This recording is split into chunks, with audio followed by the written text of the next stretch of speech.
Hello students. Ninth class में हमने परिमेय और अपरिमेय संख्याओं के बारे में पढ़ा था। ठीक है, सबसे पहले तो उसका अंतर क्या है वो देखें। तो परिमेय संख्या है ये p/q के रूप में, और अपरिमेय संख्या है वो p/q के रूप में नहीं। इसको इस प्रकार समझेंगे, जैसे √2, √3, √5, इस प्रकार की संख्याएं हमने 9th क्लास में पढ़ी थी। ये सारी अंडर की संख्याएं अपरिमेय संख्याएं, और इसके साथ साथ में 5। तो इन एक परिमेय संख्या और एक अपरिमेय संख्या को जोड़ने पर, घटाने पर, गुणा करने पर अथवा भाग करने पर हमेशा अपरिमेय संख्या ही प्राप्त होगी। ऐसा भी हमने 9th क्लास में पढ़ा हुआ है। ठीक है, चाहे हम इसको जोड़ें, चाहे हम घटाएं, चाहे हम इन दोनों को गुणा करें और चाहे हम दोनों में भाग लगाएं, हमेशा अपरिमेय संख्या ही प्राप्त होगी। लेकिन अब आज के इस प्रश्नावली में हम इनको सिद्ध करेंगे कि जैसे √2 एक अपरिमेय संख्या है तो सिद्ध करना है, तो इसके लिए विरोधाभास का नियम लगाएंगे। और वो किस प्रकार से है वो आप देखना, आपके लिए थोड़ा सा एकदम नया टॉपिक रहेगा। ठीक है ना। तो सबसे पहले मैं आपकी बुक के अंदर जो सवाल हैं उनको हल करके बताऊंगा। ठीक है ना। हाँ, तो देखिए प्रश्नमाला 2.3 है, इसमें पहला क्वेश्चन है, प्रमाणित कीजिए कि 5 माइनस √3 एक अपरिमेय संख्या है। ठीक है ना। तो देखें, 5 माइनस √3 एक अपरिमेय संख्या है।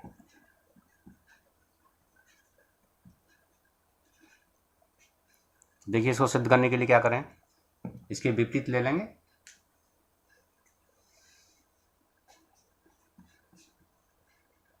माना इसके विपरीत 5 माइनस √3 एक परिमेय संख्या है।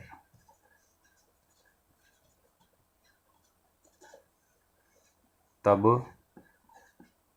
5 माइनस √3 बराबर क्या हो जाएगा, a/b, जहाँ b not equal to 0। a व b सह अभाज्य संख्याएं हैं। ठीक है, तो देखिए अब इसको जब अलग करें हम तो √3 को पक्षांतर कर दें, तो √3 इधर किसका हो जाएगा, प्लस का। तो a/b को इधर पक्षांतर कर दें तो 5 माइनस a/b। ठीक है, अब इस देखिए इस 5 के नीचे कितना है, 1, लघुत्तम कितना आ रहा है इसमें, b, तो ये हो जाएगा 5b माइनस a बराबर √3। अब इसको हम इस प्रकार से भी लिख सकते हैं, √3 बराबर 5b माइनस a/b। अब यहाँ देखिए गौर से, देखिए a और b ये क्या है, सहभाज्य संख्या है। सहभाज्य संख्या क्या होती है, जिसका HCF 1 होता है। ठीक है ना। तो ये 5b और a ये सभी क्या है, पूर्णांक हैं। तो आप गौर से देखिए 5b माइनस a/b, यानी p, इसको p का रूप ले लें और इसको q का रूप ले लें तो p/q का रूप हो गया। तो p/q का रूप हो गया तो ये क्या हो गई, परिमेय संख्या।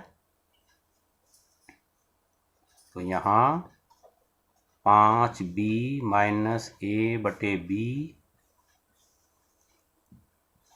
p/q के रूप में है, अतः यह एक परिमेय संख्या है। अब देखिए, तो समीकरण 1 में 5b माइनस a/b क्या होगी, परिमेय संख्या।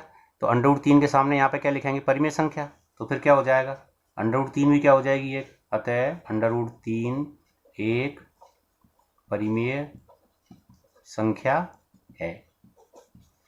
लेकिन 9th में हमने क्या पढ़ा है, 9th में हमने पढ़ा है √3 को क्या पढ़ा है हमने, अपरिमेय संख्या। ये एक विरोधाभास है।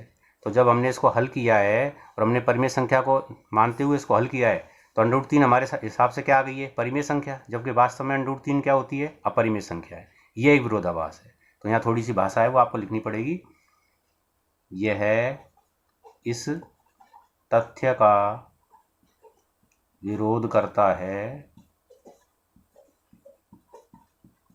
कि √3 एक अपरिमेय संख्या है।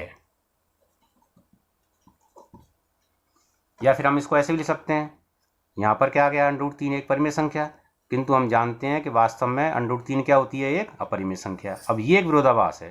तो देखिए यहाँ गौर से देखिए, √3 एक परिमेय संख्या आ रही है, जबकि वास्तव में √3 क्या होती है, एक अपरिमेय संख्या। ये विरोधाभास है। और ये विरोधाभास क्यों हुआ है, क्योंकि हमने 5 माइनस √3 को क्या माना है, परिमेय संख्या। ठीक है ना, इस प्रकार की प्रक्रिया है इस पूरे सवाल में। तो आप इसके नीचे लिखेंगे √3 एक परिमेय संख्या, जबकि √3 वास्तव में क्या होती है, एक अपरिमेय संख्या। तो यहाँ इसकी भाषा आ जाएगी, यह एक विरोधाभास है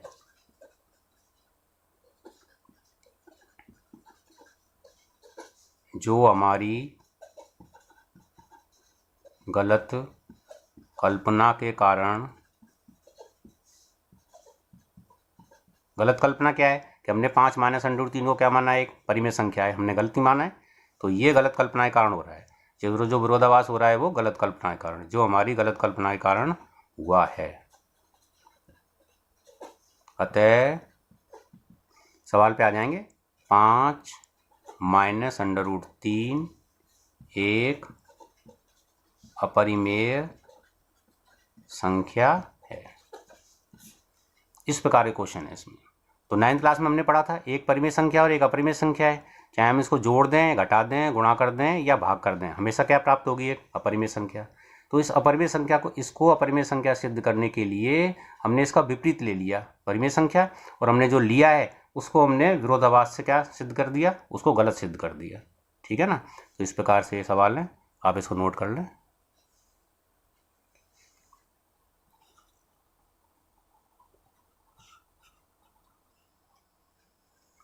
दूसरे का पहला क्वेश्चन है, सिद्ध कीजिए कि निम्नलिखित संख्याएं अपरिमेय संख्याएं हैं। तो इसमें से मैं दूसरे का पहला लिया है, 1/√2 एक अपरिमेय संख्या है, इसको सिद्ध करना है। ठीक है ना। तो देखिए, तो वही लैंग्वेज है इसकी। इसके विपरीत माना के 1/√2 एक परिमेय संख्या है, तब 1/√2 बराबर a/b, b not equal to 0, a व b सह अभाज्य संख्याएं हैं। अब देखिए, तो हमने 9th क्लास में परिमेयीकरण पढ़ा है, तो 1/√2 है, इसको हम ऐसे लिख सकते हैं, 1/√2, मैं पहले इसका परिमेयीकरण कर रहा हूँ। तो नीचे √2 है, तो ऊपर √2 से अंश में और हर में गुणा कर देंगे। तो √2 का 1 में गुणा करेंगे कितना आ जाएगा, √2, और √2 से √2 में करेंगे तो कितना आ जाएगा, 2, बराबर a/b। अब देखिए, इस अपरिमेय संख्या के नीचे 2 लिखा हुआ है, तो इसको यहाँ से हटाएंगे, तो 2 बचगुणा होकर कहाँ चला जाएगा, ऊपर। तो √2 बराबर क्या हो जाएगा, 2a/b। ये बन गया हमारा समीकरण। अब इस समीकरण में देखिए, ये a और b क्या है, पूर्णांक है, तो 2a/b क्या हो जाएगी, एक परिमेय संख्या का रूप बन गया ना, p/q का रूप बन रहा है। जबकि √2, तो √2 क्या बन जाएगी, इसके परिमेय संख्या, जबकि 9th क्लास में हमने पढ़ा है √2 क्या होती है, एक अपरिमेय संख्या है। तो ये एक विरोधाभास है। ठीक है ना।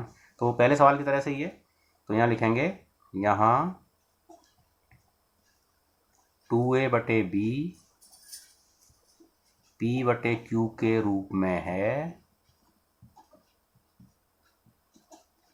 अतः यह एक परिमेय संख्या है। अतः तो ये परिमेय संख्या आएगी, तो समीकरण 1 से क्या निष्कर्ष प्राप्त हुआ कि √2 भी क्या हो जाएगी, एक परिमेय संख्या। अतः समीकरण 1 से √2 एक परिमेय संख्या है, किंतु यह इस तथ्य का विरोध करता है कि अंडर रूट 2 एक अपरिमेय संख्या है। तो ये विरोधाभास हो गया। हमारे हिसाब से हमने अपरिमेय संख्या ले ली तो अंडर रूट 2 को हमने क्या निकाल दिया, परिमेय संख्या, जबकि 9th क्लास में हमने क्या पढ़ा है, अंडर रूट 2 क्या होती है, अपरिमेय संख्या है। तो ये एक विरोधाभास है, यह एक विरोधाभास है जो हमारी गलत कल्पना के कारण हुआ है। अतः 1/√2 एक अपरिमेय संख्या है। ठीक है ना, नोट कर लें आप इसे।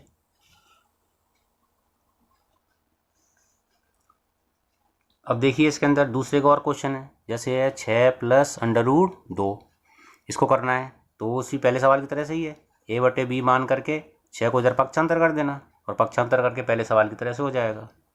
इसका एक क्वेश्चन है 3 अंडर रूट 2, इसको कैसे करना है, वही a/b मान करके। अब यहाँ देखिए 3 कहाँ जाएगा इसके नीचे, तो अंडर रूट 2 बराबर क्या हो जाएगा, a/3b। तो ये भी पहले सवाल की तरह से हो गया। ठीक है ना, इसी प्रकार के सवाल हैं सारे इसमें। अब हम एक तीसरा सवाल ले रहे हैं, इसके अंदर देखिए under root p + under root q एक अपरिमेय संख्या है, ये सिद्ध करना है हमको इसके लिए। तो वही इसका हल है। सबसे पहले वही लैंग्वेज आएगी इसकी कि इसके विपरीत माना के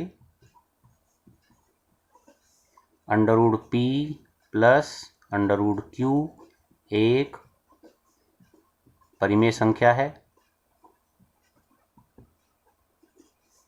जहां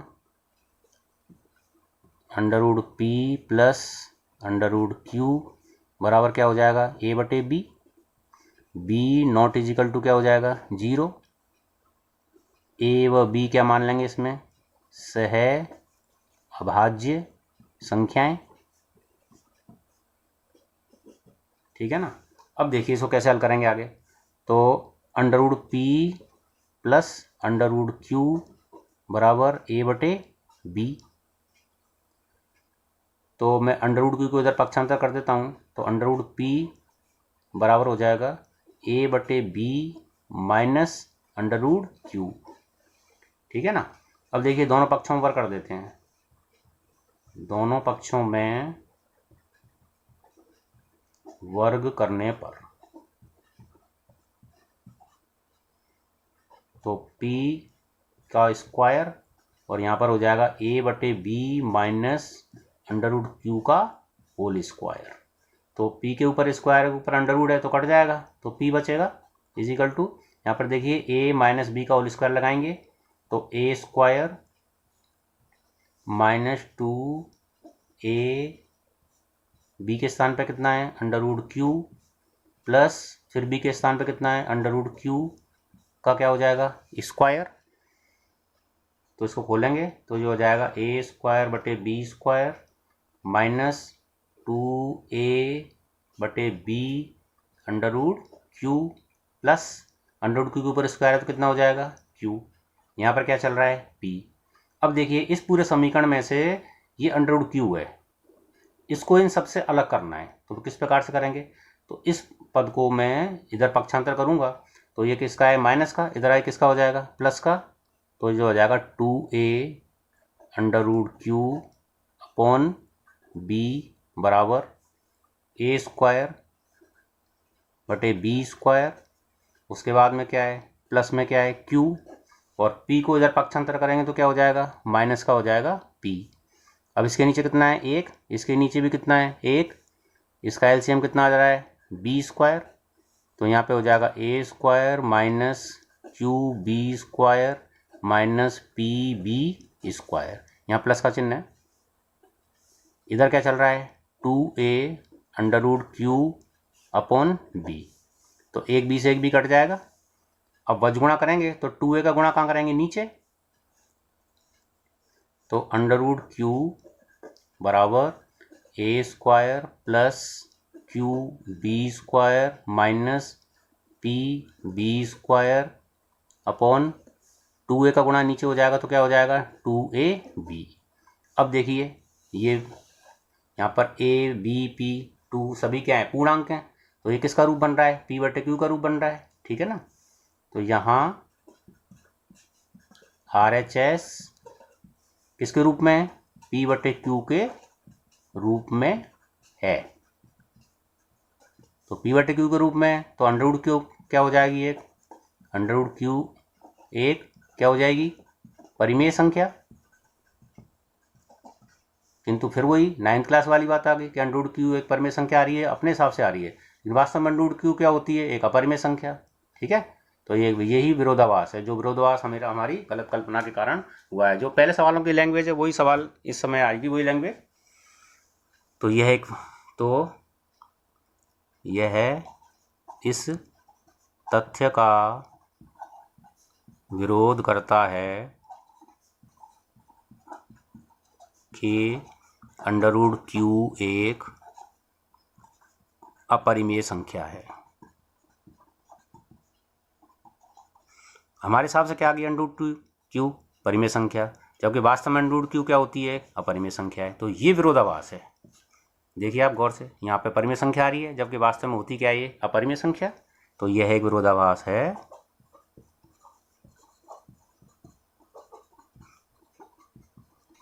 जो हमारी गलत कल्पना के कारण हुआ है। अतः under root P plus under root Q एक अपरिमेय संख्या है, ठीक है ना। इस प्रकार के क्वेश्चन है, इसमें नोट कर लें आप आराम से इसे। Thank you.